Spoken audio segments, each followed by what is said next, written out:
नमस्कार मंडळी, आज बऱ्याच दिवसानंतर मी एक अशी पुस्तक तुमच्या समोर घेऊन आलेली आहे जी वाचल्यानंतर तुम्हाला मराठी आणि हिंदू असण्याचा नुसता अभिमानच नाही तर गर्व वाटणार आहे। आपण सगळ्यांनीच इतिहासात छत्रपती शिवाजी महाराजांबद्दल वाचलेलं आहे आणि आपल्या या थोर महाराजांबद्दल आपण अतीव प्रेम आणि आदर बाळगतो।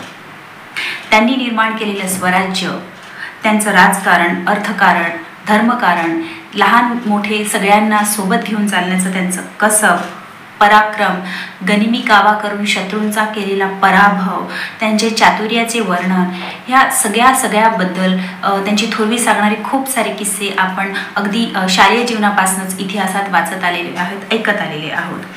पण त्यांचंच प्रतिबिंब, त्यांची सावली असलेल्या धाकल्या दऱ्याबद्दल आपल्याला खूप कमी माहिती आहे आणि ही अत्यंत खेदजनक बाब आहे की इतक्या थोर महाराजांच्या तितक्याच किंबहुना त्यांच्यापेक्षा इतभर जास्तच शूर आणि पराक्रमी राजाबद्दल आपण खूप जण अज्ञानात आहोत, किमान मी तरी आतापर्यंत होती।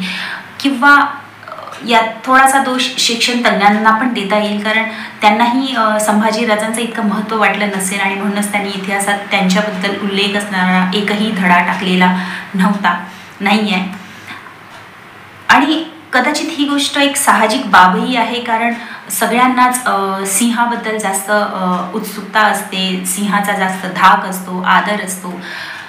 पण सिंहाचा छावा देखील त्याच्यासारखाच किंवा त्याच्यापेक्षाही जास्त पराक्रमी, शूर आणि प्रसंगी आक्रमक सुद्धा होऊ शकतो, हे तुम्हाला शिवाजी सावंत यांची छावा ही पुस्तक वाचल्यानंतर समजूनच येईल।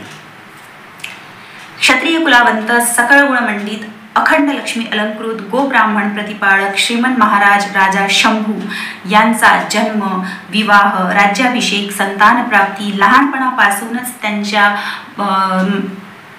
त्यांना करावे लागणारे संघर्ष, भावनेच्या भरात घेतलेले चुकीचे निर्णय, त्यासाठी त्याने झालेली शिक्षा, त्यांचे आबासाहेब अर्थातच शिवाजी महाराज यांच्यासोबत घडलेले उल्लेखनीय प्रसंग, थोरल्या आऊ म्हणजेच जिजाऊ सोबत त्यांचा लळा, त्यांची आई लहानपणीच वारल्यामुळे, राणी सईबाई लहानपणीच वारल्यामुळे त्यांची दुधाची गरज पूर्ण करणाऱ्या धाराऊ, त्यांची मंत्रिमंडळातली अत्यंत कुशल आणि प्रभावी मंत्रीगण, त्यांचे परममित्र छंदोगामात्या कवी कुलेश, त्यांच्या पत्नी आणि श्रीसखी महाराणी येसूबाई, त्यांना नेहमी पाण्यात पाहणाऱ्या आणि सगळ्या कपट कारस्थानाचं मूळ असलेल्या महाराणी सोयराबाई, मुंबईचे टोपीकर, गोव्याचे फिरंगी, जंजिऱ्यांची सिद्धी यांच्यासोबत झालेला त्यांचा लढा आणि पुऱ्या हिंदुस्थानाचा बादशाह औरंगजेब, या सगळ्याचं अगदी बारीक, सविस्तर, अप्रतिम आणि गोमट चित्रण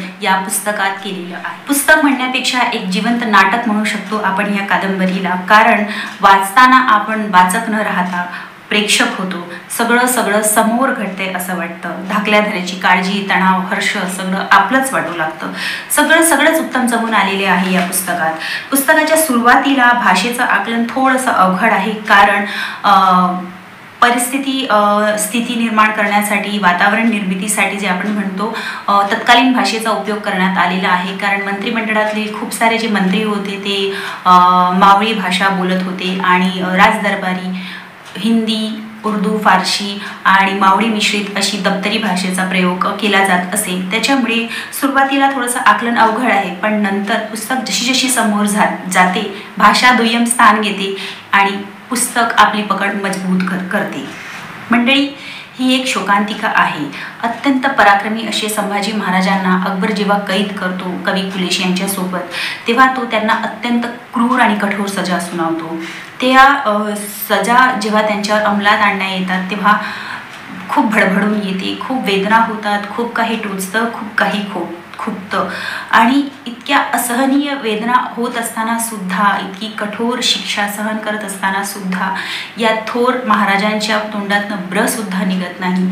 आणि हे वाचताना लिटरली मी मनोमन संभाजी महाराजांची पायधूळ मस्तकी घेतलेली आहे।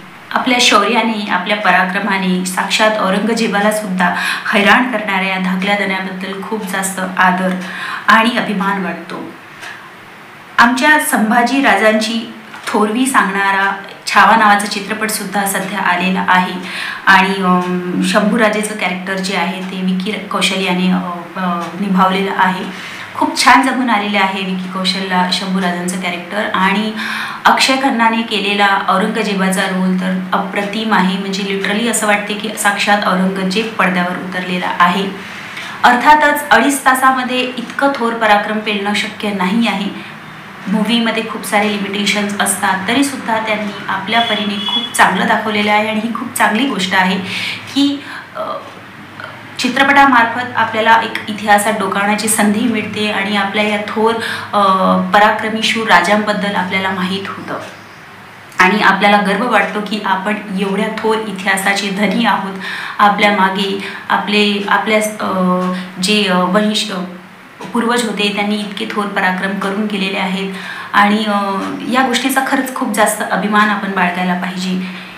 पण ॲज अ बुक रीडर मी तर पुस्तकच सजेस्ट करीन, कारण मूवीमध्ये खूप जास्त उथळ आहे. म्हणजे तेच मी तुम्हाला सांगितलं की त्यांच्याकडे थोडेसे लिमिटेशन्स असतात, इतकं सगळं डिटेल ते नाही दाखवू शकत. पुस्तक हे एक असं साधन आहे की तुम्हाला त्या जगात ती पोचवून टाकते आणि तुम्ही सगळ्या गोष्टी स्वतः अनुभवू शकता.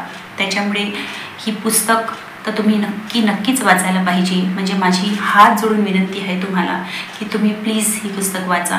मूवी पण बघा, 1 टाइम वॉच आहे, चांगली मूवी आहे. 350-400 पूर्वींचा हा इतिहास आहे. औरंगजेबाच्या कैदेत हा पराक्रमी राजा गेला तो निव्वळ आणि निव्वळ घरच्या शत्रूंमुळे. हे जर घरबेदी नसते राहिले तर आज इतिहास काही वेगळा राहिला असता, भूगोल काही वेगळं राहिलं असतं, परिस्थिती काही वेगळी राहिली असती. पण मंडळी, इतिहास बदलता येत नाही, ते जसंच तसं आपल्याला स्वीकार करावा लागतो. यापूर्वी मी शिवाजी सावंत यांचाच मृत्युंजय वाचला होता. तो वाचत असताना कर्णाबद्दल मला खूप जास्त आपुलकी निर्माण झाली होती आणि जेव्हा मी त्याचा अंत वाचत होती तेव्हा मी कितीतरी वेळ रडत बसली होती. पण ते एक इमॅजिनरी कॅरेक्टर होतं, म्हणजे असं कधी घडलंच नाही असं आपण समजू शकतो. पण संभाजीराजे साक्षात होऊन गेलेले आहे. हा इतिहास झालेला आहे शिवाजी महाराजांचा, संभाजीराजांचा. त्यांच्यासोबत झालेली ही क्रूर शिक्षा त्यांनी भोगून घेतलेली आहे. त्यांनी किती वेदना सहन केल्या असतील, त्यांना काय परिस्थितीतनं जावं लागलं असेल आणि किती साऱ्या गैरसमजुतीमुळे आणि नुसत्या घरच्या शत्रूंमुळे त्यांचे हे हाल झाले. इतक्या पराक्रमी राजाचे इतक्या अवघ्या 30व्या वर्षी इतक्या क्रूररित्या निधन झाले. हे वाचताना म्हणजे मला असं वाटलं की जसं घरचं कोणीतरी आपलं निघून जाते आणि मरण पावतो आणि आपण कशी रडतो, तशी फिलिंग होती माझी. मी इतक्या त्या झोनमध्ये गेलेली आहे सध्या, कारण मी रिसेंटमध्ये तो मूवी पण पाहिला आणि आता मी ही पुस्तकही वाचलं. तर त्यांची जी केविलवाणी अवस्था केली जाते, त्यांची जी धिंड काढली जाते आणि त्या राजाला आणि कवी पुलेशला ज्या अर्थी त्यांच्या शरीराची विटंबना करण्यात येते, खूप क्रूर आहे, खूप असहनीय आहे. वाचताना डोळे भरून येतात. म्हणजे लिटरली आता बोलतानाही मला भडभडून येत आहे. ही पुस्तक मंडळी 850 पानांची आहे, पण इतकी रोचक आहे की पुस्तकाची लांबी रुंदी काही मॅटर करत नाही. एकदा तुम्ही त्या पुस्तक हातात घेतली की ती समोर कशी सरते हे तुम्हाला पण कळणार नाही. मुखपृष्ठावर शंभूराजांचं खूप देखणं असं चित्र रेखाटलेलं आहे, जे चित्र पाहूनच मन अगदी भारावून जातं.